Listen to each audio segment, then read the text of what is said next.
This is a Sports Catastrophe production.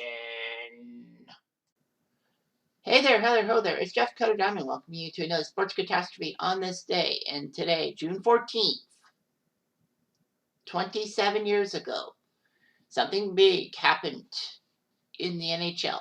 It was the New York Rangers winning the Stanley Cup. And it's like, wow. The New York Rangers headed into the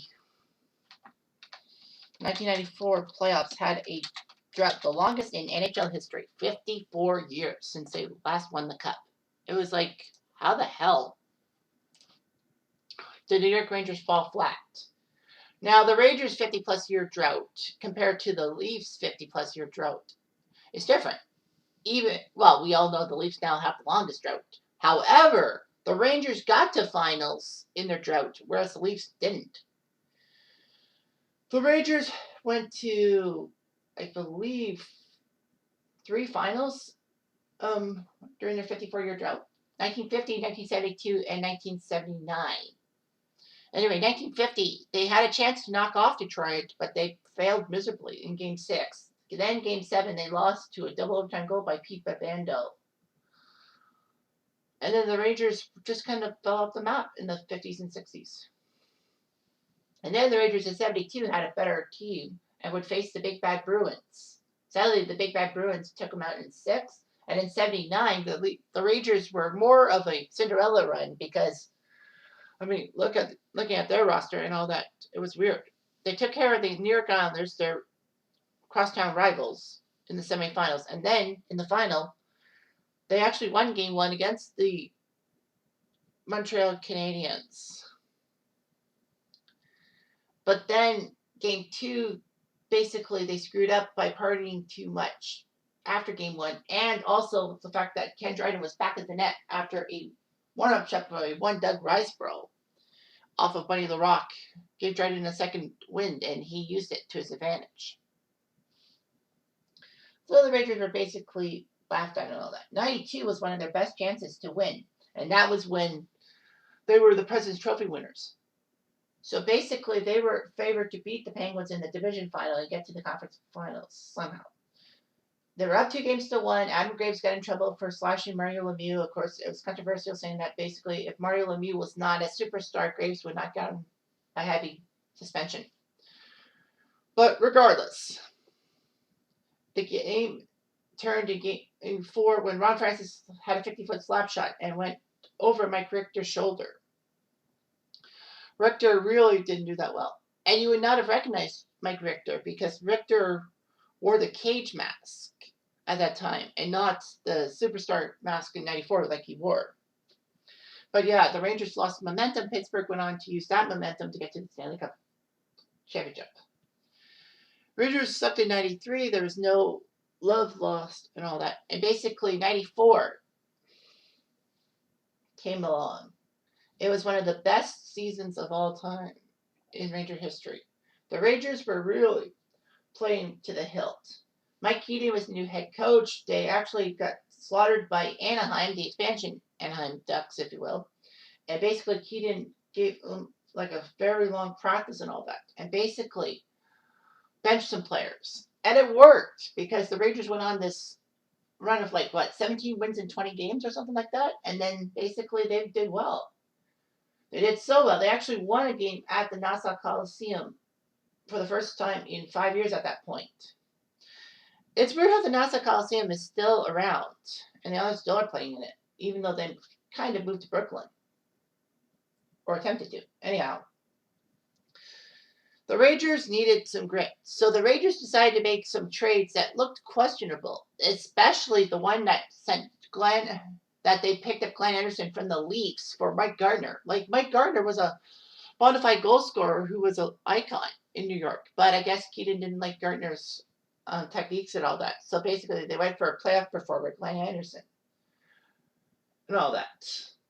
And then they made a trade with the Blackhawks, sending Tony Amonte. Yes, he was a New York Ranger, after all, for a few seasons. To Chicago for Stéphane Matteau and Greg Gilbert. It was like, those two guys aren't going to be good offensively. I think he was just trying to look for defense and all that. and I would say playoff experience. I'm like, not too serious. So anyway, Neil Smith made those trades, and people were like, what the hell? But then gave the curtain.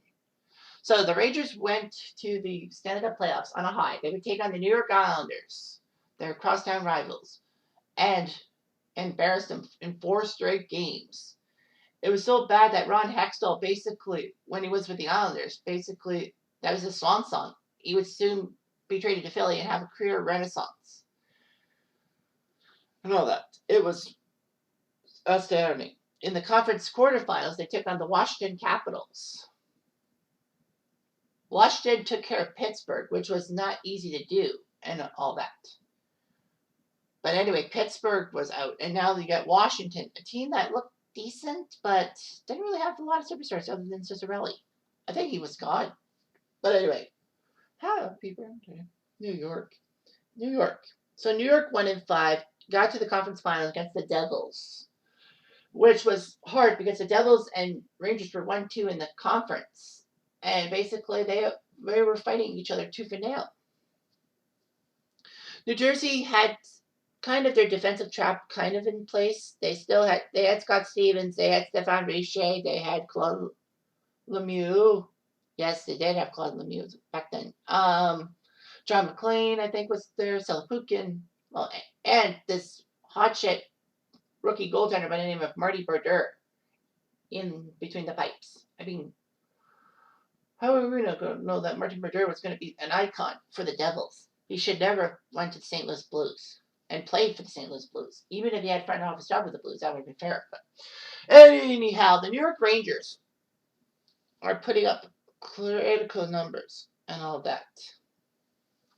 It was a big 7-game series. I know I did a video on the series with Mato being the focus, but basically it was heartbreaking. You had 3 double overtime games in one postseason. That one series, that was hard enough. But when you look at the guy who scored in Game 7, Stéphane Mato, people forget that he scored in double overtime in Game 3. So anyway, yeah, the Devils and Rangers went down to the wire literally because Selapukin scored with 7 seconds left in Game 7 to tie the game, force it to overtime, and then Mato with that wraparound attempt. I don't know if that was a pass or anyway. It went off a skate and into the net, and everyone was just shouting Mato. That got the Rangers to the Stanley Cup Finals, where they would meet the Vancouver Canucks. The Vancouver Canucks were not supposed to be in the final, in a sense. They were the 7th seed in the West. Remember, this was the first year that the conference seeds were 1 through 8, based on points. They were facing number 2 Calgary Flames. In reality, Calgary would probably have been number 3, but because the rule at the time was both division winners had to be 1-2, the Leafs were put in the 3 seed against the Blackhawks instead of the Flames. I think Chicago would have crushed Calgary like a fine grape, and I think Toronto might have had Vancouver in the first round. We can only imagine. We can only dream. So anyway, Vancouver was down 3-1. Not only did they come back from 3-1 down to sink the number 2 seed Flames, they had to do it in overtime all 3 times. Everyone says, oh, well, they had easy route because Calgary put their foot off the pedal. But bear in mind, I mean, what other series has been a team come back from 3-1 down to win the series, and they would have to go to overtime in games 5, 6, and 7. Montreal almost did that this year, but game 7 did not go to overtime. So aside. So Vancouver had to score goals by Jeff Courtnall in Game 5, Trevor Linden in Game 6, and Pavel Bure double overtime in Game 7 to win. They could have lost in overtime in either of them. So Vancouver would have the benefit of facing Dallas, an easier team than the number 1 seed Detroit Red Wings, because Detroit earlier in the day got knocked off by the San Jose Sharks on April 30th. So it would be Sharks, Leafs, and Canucks, Dallas. Despite the fact Canucks were seeded terribly, the Canucks used 5 games to take care of Dallas. Whereas the Leafs actually struggled against the San Jose Sharks in 7 games. That could be why the Leafs kind of looked fatigued in a sense. The Sharks were just that good as a underdog.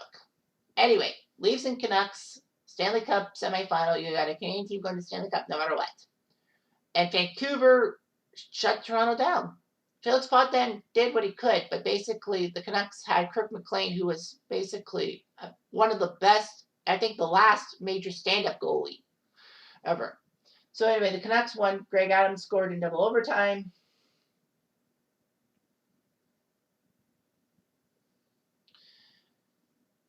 And of course, things looked good. Canucks would take on the Rangers in the Stanley Cup Finals. Rangers would have home ice. Well, obviously, they're the President's Trophy winner. So anyway, Game 1 ended up being terrible as Greg Adams scored in overtime. Again, what is with this guy in overtime goals? So anyway, the Rangers would end up winning the next 3 games, including the famous Game 4 when Burry got stopped on a penalty shot by Mike Richter. Saved by Richter. Rangers were confident they were going to win Game 5 on home turf. Everyone in New York was. But sadly, though, they gave up a lot of goals in Game 5, losing 8-3 or something like that. Then Game 6 in Vancouver, the Canucks had home cooking and won Game 6 to force a Game 7 in New York on Tuesday, June 14, 1994. I was only 9 years old at the time. I would not know much. I know that a lot of people at Blue Shirt Underground Radio basically knew about the Rangers stuff. I don't know if any of them were actually in the building at Madison Square Garden at the time, but I don't know. But anyway, it was weird and all that. The recollection of the 94 New York Rangers stuff. Obviously, I'm not going to put it up online because I don't think Jim and Eddie will be appreciative of that. So anyway, the Toronto-New York connection. Like, I forgot to mention that it was weird about the Anderson-Gardner trade that it almost ended up being a Stanley Cup rematch, that Anderson would be facing Gardner on their former teams. But anyway, Game 7 was magical in a sense. So anyway, before I get through Game 7, a few things. Yeah, the Rangers have that record championship drought. The CBC had Game 7 and it attracted an average of almost 5 million Canadian viewers. And this was the last time the finals would have games. A Canadian team would be in the Stanley Cup Finals till 2004. And the last two, it was only 6-3 in Game 5. Oh. And the last to go the full 7 till 2001.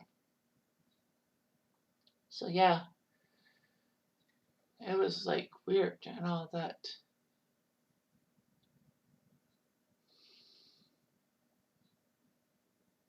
The Rangers had an advantage in finals experience because they had 7 players from the 1990 Oilers. They had 11 players with finals appearances to Canucks 5. Yeah, Vancouver won in overtime. Then Game 2, 3. Game 4 was that penalty shot one.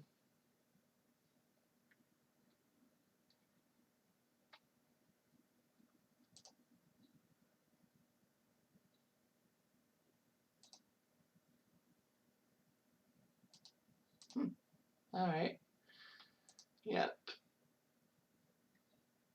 So it was huge. Game 7. For the second time since 1971, the finals went to 7 games. The other time was 1987. Mike Keaton was the first coach to be in 2 Game 7s for different teams. He coached the Flyers in 87 and, of course, the Rangers here in 94. Mike Babcock would actually join him as well, as he did Game 7 with the Red Wings in 09 and Game 7 with the Ducks in 03. The game was electric. Let's not forget the national anthems and all that. As the Canadian national anthem was not really booed, but it was basically cheered out by fans chanting, "Let's go Rangers" and all that. As a Canadian, I can't condone this thing. I mean, if it was probably because of some bullshit that happened between in Vancouver, like there's no evidence. But anyhow, John Emirati's performance of the American national anthem was huge. It elicited a lot of cheers. In fact, it kind of drowned out his anthem singing. In fact, it was one of the best anthems, most received anthems of all time. Coming in close behind the 91 All-Star game with Wayne Messmer. But basically, yeah, it was electric. The Rangers would score a quick 2-0 lead. On the power play, Sergei Zubov found Brian Leach was wide open, very wide open. It seemed that he took too long to shoot the puck, but he scored, thankfully enough. And then next was Adam Graves scoring the goal to make it 2-0. Canucks tried their best, but it was 2-0 after one period. In the second period, Trevor Linden scored a shorthanded goal to make it 2-1. However, he tried again to score, but he got kick saved. 6 minutes left. There was another penalty on the Canucks, and Mark Messier got the puck at the side of the net and scored. Rangers were up 3-1 after 2. In the third period, Trevor Linden scored again to make it 3-2. However, it was one of the tightest finishes ever, as basically the Canucks were close. Martin Jelena thought he scored a goal, but his shot hit the goalpost and then deflected off Richter. And then 40 seconds later, Nathan Lafayette, he put a loose puck off the post behind Richter with 5 minutes left. So basically, there were faceoffs in New York's end. New York was sure they won the Stanley Cup, but then they called icing with 1.6 seconds left. It's like, what the hell? Vancouver wasn't even trying to get the puck. But thankfully, though, Craig McTavish won the faceoff, and the Rangers did it. If I can remember the famous call by Sam Rosen. Let me see. Remember? The series is over. The New York Rangers won the Stanley Cup Finals. No more curses. This is unbelievable. Fans, players, all jumping up and down and all that. I can't recall that. But anyway, Messier got the Stanley Cup. He got a lot of emotion as he accepted the cup from Gary Bettman all that time. So basically, yeah, it was a big win for the New York Rangers. Vancouver didn't do themselves any justice by giving up 2 power play goals. It was huge and all that.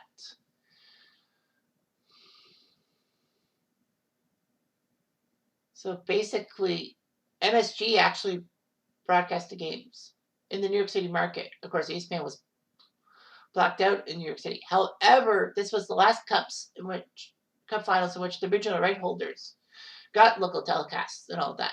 Basically, the TV contracts are preventing that from happening.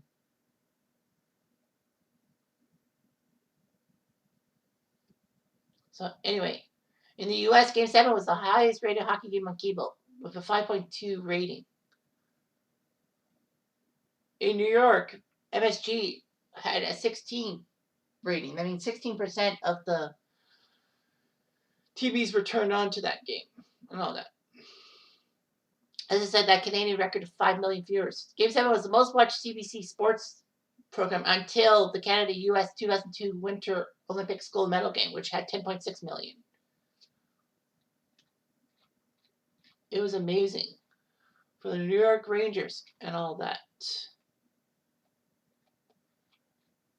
they got the Stanley Cup. Unfortunately, there was no happy ending in Vancouver. Well, not only had Vancouver have to wait 17 years to get the Stanley Cup Finals again, but unfortunately, fans were really pissed off that the Cup was not staying in Canada after Montreal won in '93. So basically, they decided to riot and caused a lot of damage. Unfortunately, this was not the last time Vancouver embarrassed themselves with a riot. 2011, when they lost Game 7 to Boston, they rioted again. So anyway, the Stanley Cup was all shined up. Here's who got themselves onto the Stanley Cup by being engraved. Mark Messier, the captain, the guy who came from Edmonton promising the Rangers a Stanley Cup. Eddie Olszczuk, who was a Leaf legend, Leaf and Blackhawk legend. He's more known for his color commentating on programs now. Sergei Nemchinov, decent player. Craig McTavish, the last player to play bareheaded. Mike Hudson. Who the fuck is Mike Hudson? Anyway, Alex Kovalev. You know, this was basically in his young phase and basically a little bit immature, if you will.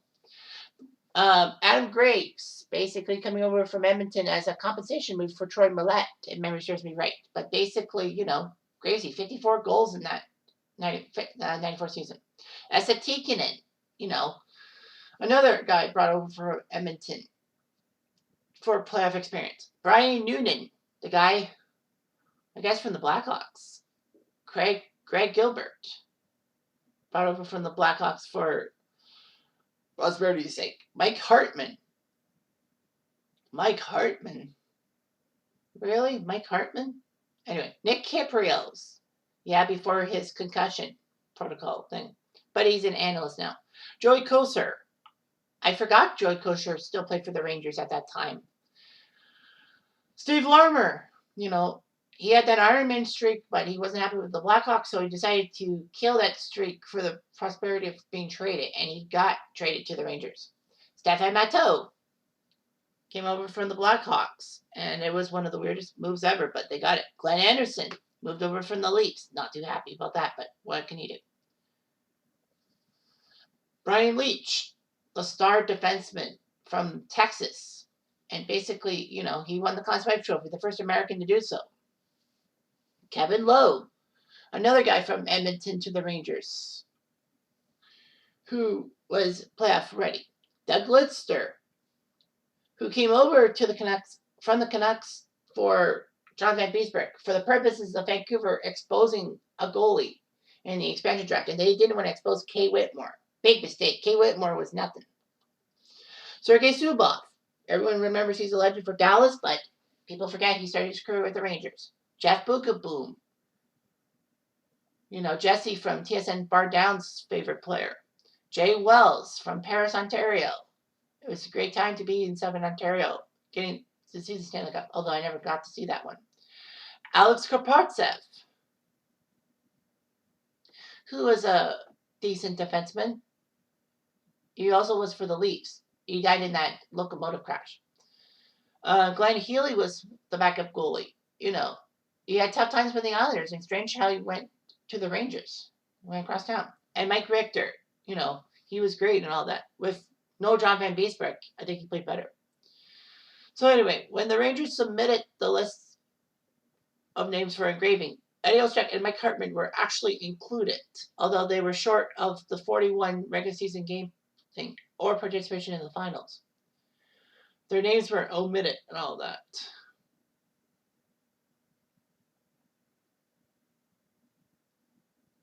The Rangers protested, and Olczyk and Hartman were put on the cup.